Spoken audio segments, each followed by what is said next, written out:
ಸ್ನೇಹಿತರೆ, ಇದು ಅಂಥಿಂಥ ಹಗರಣ ಅಲ್ಲ, ಇದೊಂದು ಭಯಾನಕ ಹಗರಣ. ಈ ಕರುನಾಡಿನ ಲಕ್ಷಾಂತರ ಬಡವರ ಹೊಟ್ಟೆಗೆ ಹೊಡೆದು ಕೋಟ್ಯಾಂತರ ರೂಪಾಯಿ ಲೂಟಿ ಹೊಡೆಯೋ ಒಂದು ಭಯಾನಕ ಹಗರಣ. ಇದು ನಮ್ಮ ಸರ್ಕಾರದ ಆಹಾರ ಇಲಾಖೆ ಅಧಿಕಾರಿಗಳ ಕೃಪಾ ಕಟಾಕ್ಷದಿಂದಲೇ ನಡೆಯುತ್ತಿರುವಂಥ ಒಂದು ದೊಡ್ಡ ಮಾಫಿಯಾ. ಈ ಮಾಫಿಯಾದೊಳಗೆ ನುಗ್ಗಿದ ನಮಗೆ ಚಿತ್ರ ವಿಚಿತ್ರ ಅನುಭವಗಳಾದವು. ಅಷ್ಟೇ ಅಲ್ಲ, ಭಯಾನಕ ಸತ್ಯಗಳೂ ಗೊತ್ತಾದವು. ಅದೇನು ಅಂತ ಹೇಳ್ತೀನಿ, ಬನ್ನಿ.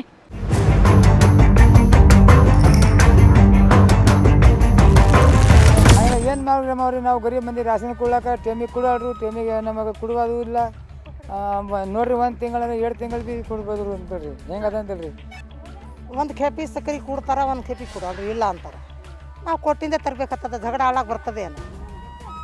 ಅವ್ರು ಕೊಟ್ಟಷ್ಟು ನೀವು ತೊಗೊಂಡು ಒಂದೇ ಮನೇಲಿ 3 ಕಾರ್ಡ್ ಇದ್ರು 3 ಕಾರ್ಡ್ ಕೊಡ್ತಾರೆ.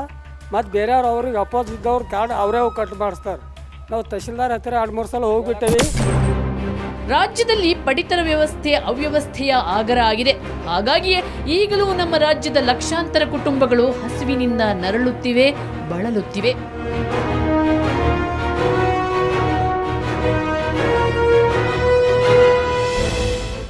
ಆದರೆ ಸರ್ಕಾರ ಮಾತ್ರ ಬಡವರ ಪಡಿತರ ವಸ್ತುಗಳಿಗಾಗಿ ಸಾವಿರಾರು ಕೋಟಿ ರೂಪಾಯಿ ಬಿಡುಗಡೆ ಮಾಡ್ತಾನೇ ಇದೆ. ಹಾಗಾದ್ರೆ ಆ ದುಡ್ಡು ಎಲ್ಲಿ ಹೋಗುತ್ತೆ? ಪಡಿತರ ವಸ್ತುಗಳು ಎಲ್ಲಿಗೆ ಸರಬರಾಜಾಗ್ತಿವೆ? ಈ ಪ್ರಶ್ನೆಗಳಿಗೆ ಉತ್ತರ ಕಂಡು ಹಿಡಿದಿದೆ ಕವರ್ ಸ್ಟೋರಿ ತಂಡ.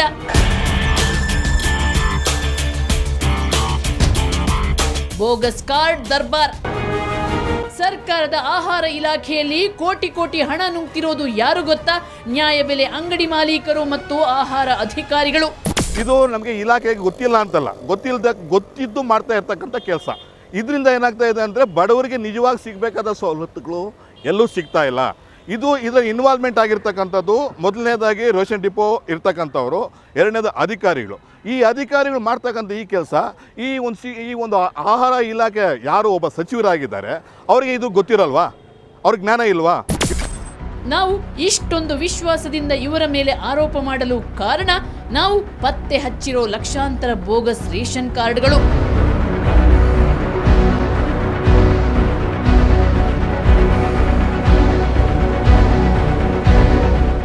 ಈ ಬೋಗಸ್ ರೇಷನ್ ಕಾರ್ಡ್ಗಳ ಪತ್ತೆಗಾಗಿ ಸುಮಾರು 3 ತಿಂಗಳ ಕಾಲ ನಾವು ನಿರಂತರ ಶ್ರಮ ವಹಿಸಿದ್ದೀವಿ. ರಾಜ್ಯದ ನಾನಾ ಜಿಲ್ಲೆಗಳ ನ್ಯಾಯಬೆಲೆ ಅಂಗಡಿಗಳಲ್ಲಿರೋ ರೇಷನ್ ಕಾರ್ಡ್ಗಳನ್ನು ಆನ್ಲೈನ್ನಲ್ಲಿ ಒಂದೊಂದಾಗಿಯೇ ಪರಿಶೀಲಿಸಿ ಬೋಗಸ್ ಕಾರ್ಡ್ಗಳನ್ನು ಪತ್ತೆ ಹಚ್ಚಿದ್ದೀವಿ. ನಾವು ನೇರವಾಗಿ CM ಸಿದ್ದರಾಮಯ್ಯ ಅವರ ತವರು ಜಿಲ್ಲೆ ಮೈಸೂರಿನಲ್ಲೇ ಪ್ರಾರಂಭಿಸೋಣ, ಯಾವ ರೀತಿ ಈ ಹಗರಣ ನಡೀತಿದೆ ಅಂತ. ನೋಡಿ, ನೀವು ಈ ರೇಷನ್ ಕಾರ್ಡ್ ನೋಡಿದಾಗ ಇದು 180 ಶಾಪ್ ನಂಬರ್, ಅಂಬೇಡ್ಕರ್ CCS ಶಾಖೆ, ಮೈಸೂರಿನ ಗಾಂಧಿನಗರದಲ್ಲಿರುವಂಥ ಮಳಿಗೆ. ಹೆಸರಾಕಿ ಮಧುರ ಅಂತ ಹಾಕಿದ್ದಾರೆ, ಎಂ ಮಾರುತಿ ಪತಿ ಅಂತ ಹಾಕಿದ್ದಾರೆ. ಮಗಳು ಯಾರದ್ದೂ ಕೂಡ ವಯಸ್ಸಿಲ್ಲ, ಜೊತೆಗೆ ಮಕ್ಕಳ ಯಾರ್ದೂ ಕೂಡ ಫೋಟೋಸ್ ಇಲ್ಲ. ಈ ರೇಷನ್ ಕಾರ್ಡ್ನ ನೀವು ತಮಾಷೆ ನೋಡಿದ್ರೆ ಇದು ಸಾಧ್ಯನಾ ಅಂದರೆ ಇದು ಗಿನ್ನಿಸ್ ರೆಕಾರ್ಡ್ ಸೇರಬೇಕಿತ್ತು ಒಂದು ವೇಳೆ ಇದು ನಿಜ ಆಗಿದ್ರೆ. ಅಂದರೆ ತಾಯಮಣಿ ಅಂತ ಅವರ ವಯಸ್ಸು 61, ಆದರೆ ಮಗಳು ಜಯಲಕ್ಷ್ಮಿಯ ವಯಸ್ಸು 115 ವರ್ಷ. ಇದು ಕೂಡ ನಡೆದಿರೋದು Ambedkar shop number 180 Ambedkar CCS ಶಾಖೆ 2. ಈ ರೇಷನ್ ಅಂಗಡಿಯೊಳಗೆ ನಡೆದಿರುವಂತಹ ಬೋಗಸ್ ಕಾರ್ಡ್ನ ಇದು ಅಂದರೆ ಇವರು ಬೋಗಸ್ ಮಾಡುವಾಗ ಕೂಡ ಕಣ್ಮುಚ್ಚಿ ಯಾವ ರೀತಿ ಯಾರೂ ನಮ್ಮನ್ನು ಪ್ರಶ್ನಿಸುವವರಿಲ್ಲ, ಯಾರೂ ಕೂಡ ಅಧಿಕಾರಿಗಳು ಕೇಳೋರಿಲ್ಲ.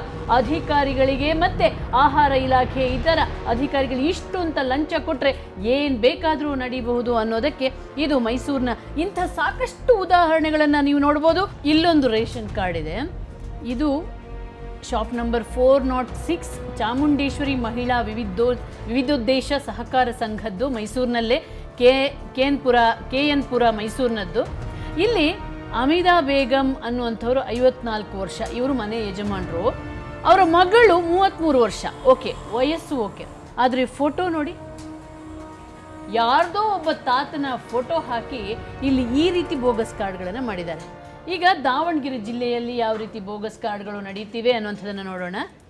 ಇಲ್ಲಿ ಶೀಲಮ್ಮ ಯಜಮಾಂತಿ 60 ವರ್ಷ, ಆದರೆ ಪತಿ ವಯಸ್ಸು ಬರೀ 41, ಮಗ 9 ವರ್ಷ.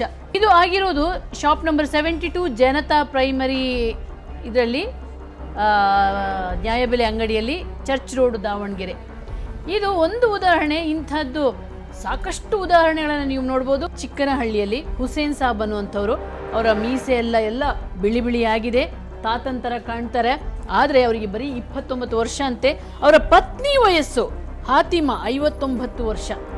ಶಿವಮೊಗ್ಗ ಜಿಲ್ಲೆಯಲ್ಲಿ ನಡೆದಿರುವಂಥ ಬೋಗಸ್ ಕಾರ್ಡ್ ಹಗರಣ ಇದು ಶಿವಮೊಗ್ಗ ಜಿಲ್ಲೆಯ ಶಾಪ್ ನಂಬರ್ 11 KFCSC ಟಿಪ್ಪು ನಗರ ಇಲ್ಲಿ ಆಗಿರುವಂಥದ್ದು. ಇಲ್ಲಿ ನೋಡಿ, ಮುಸ್ತಫಾ ಅನ್ನುವಂಥವ್ರಿಗೆ 20 ವರ್ಷ, ತಲೆ ಕೂದಲೆಲ್ಲ ಬಿಳಿಯಾಗಿದೆ, ಮುದುಕರ ರೀತಿಯ ಫೋಟೋ ಕಾಣಿಸುತ್ತೆ. ಅವರ ಪತ್ನಿ ವಯಸ್ಸು 48, ಹಾಜಿರಾಬಿ. ಇದು ಶಿವಮೊಗ್ಗ ಜಿಲ್ಲೆಯ ರಾಮಲಿಂಗ ಆಜಾದ್ ನಗರದ ಶಾಪ್ ನಂಬರ್ 127 CL ಆಗಿರುವಂಥ ಆಜಾದ್ ನಗರದಲ್ಲಿ ಆಗಿರುವಂಥ ಬೋಗಸ್ ಕಾರ್ಡ್. ಹಮೀದಾ ಬಾನು 26 ವರ್ಷ, ಅವರ ಅಣ್ಣನ ವಯಸ್ಸು 24, ಇನ್ನೊಬ್ಬ ಅಣ್ಣ 18 ವರ್ಷದವ, ಮಗನಿಗೆ 17 ವರ್ಷ ಅಂತೆ. ಆ ಫೋಟೋ ಕೂಡ ಚಿಕ್ಕ ಹುಡುಗಂದು ಯಾರ್ದೋ ಒಂದು ಪೇಸ್ಟ್ ಮಾಡಿದ್ದಾರೆ. ನೋಡಿ, ಇದು ರೇಷನ್ ಅಂಗಡಿ 3 ವಿ ರಾಜು ಹೊಸಮನೆ, ಅವರು ಶಿವಮೊಗ್ಗದಲ್ಲಿ ನಡೆದಿರುವಂಥದ್ದು. ಕುಮಾರ್ ಅನ್ನುವರು ಮನೆ ಯಜಮಾನ, 44 ವರ್ಷ.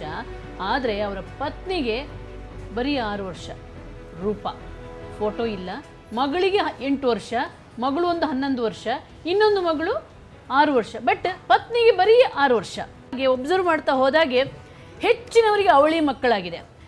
ಎಲ್ರಿಗೂ 10 ವರ್ಷಕ್ಕೆ, 9 ವರ್ಷಕ್ಕೆ, 8 ವರ್ಷಕ್ಕೆ ಮಕ್ಕಳಾದ ಸಾಕಷ್ಟು ಉದಾಹರಣೆಗಳನ್ನು ನೋಡ್ಬೋದು. ಆಮೇಲೆ ತಮಾಷೆ ಏನು ಗೊತ್ತಾ, ಒಂದು ಮಧು ಅನ್ನುವಂಥ ಒಂದು 2 ಮಕ್ಕಳ ಹೆಸರು ಇಡೀ ಅಷ್ಟೂ ಬೋಗಸ್ ಕಾರ್ಡ್ಗಳಿಗೆ ಹೆಸರುಗಳನ್ನು ಸೇರಿಸ್ಕೊಂಡಿದ್ದಾರೆ. ಅಷ್ಟೇ ಅಲ್ಲದೆ ಹೆಚ್ಚಿನ 60 ವರ್ಷದ, 70 ವರ್ಷದ, 80 ವರ್ಷದವರಿಗೆ 6 ವರ್ಷದ್ದು, 5 ವರ್ಷದ ಮಕ್ಕಳು. ಒಟ್ಟು ಬೋಗಸ್ ಕಾರ್ಡ್ಗಳನ್ನು ಮಾಡುವಾಗ ಯಾವುದೇ ರೀತಿಯಲ್ಲಿ ಕೂಡ ಒಂದು ಪರಿಶೀಲನೆ ಮಾಡುವಂಥದ್ದು ಮಾಡಿಲ್ಲ. ಮತ್ತು ನಾವು ಸಿಕ್ಕಾಕೊಳ್ತೀವಿ ಅನ್ನುವಂಥ ಅದು ಭಂಡತನವೋ ಏನೋ ಗೊತ್ತಿಲ್ಲ. ರಾಜಧಾನಿಯಲ್ಲಿ ಭರ್ಜರಿ ಬೋಗಸ್. ಇನ್ನು ಆಹಾರ ಸಚಿವರ ತವರೂರು ರಾಜ್ಯ ರಾಜಧಾನಿ ಬೆಂಗಳೂರಿನ ಕತೆ ಕೇಳಲೇಬೇಡಿ. ಇಲ್ಲಂತೂ ಭರ್ಜರಿ ಬೋಗಸ್ ವ್ಯವಹಾರ ನಡೆಯುತ್ತಿದೆ. ಇದಕ್ಕೆ ಕೆಲ ಸ್ಯಾಂಪಲ್ಗಳನ್ನು ಕೊಡ್ತೀನಿ ಬನ್ನಿ.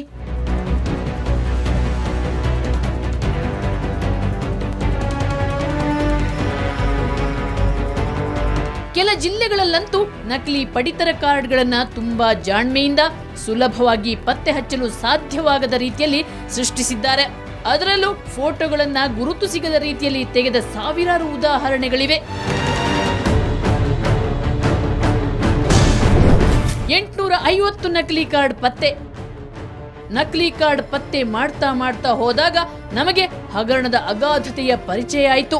ನಮ್ಮ ಕಣ್ಣಿಗೆ ಪ್ರತಿ ನ್ಯಾಯಬೆಲೆ ಅಂಗಡಿಗಳಲ್ಲಿ ಕನಿಷ್ಠ ಅಂದ್ರೂ 100 ರಿಂದ 150 ಅಂತ್ಯೋದಯ ಹಾಗೂ BPL ನಕಲಿ ಕಾರ್ಡ್ಗಳು ಕಂಡು ಬಂದವು.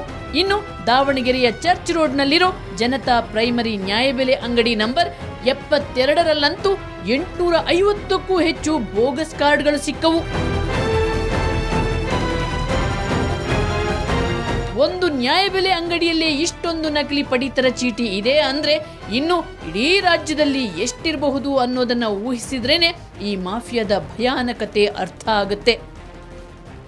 ಈ ಲಕ್ಷಾಂತರ ಬೋಗಸ್ ರೇಷನ್ ಕಾರ್ಡ್ ಸೃಷ್ಟಿ ಹಗರಣದ ತನಿಖೆ ನಡೆಸಿದ ನಮಗೆ ಅಚ್ಚರಿ ಮೇಲೆ ಅಚ್ಚರಿಯಾಯಿತು. ಈ ಹಗರಣದ ಹಿಂದೆ ಯಾರ್ಯಾರಿದ್ದಾರೆ, ಯಾರ್ಯಾರ ಕೈವಾಡ ಇದೆ ಅನ್ನೋದನ್ನ ಹುಡುಕ ಹೊರಟ ನಮಗೆ ಶಾಕ್ ಒಂದು ಕಾದಿತ್ತು. ಅದೇನು ಅಂತ ಹೇಳ್ತೀನಿ ಚಿಕ್ಕ ಬ್ರೇಕ್ನ ನಂತರ.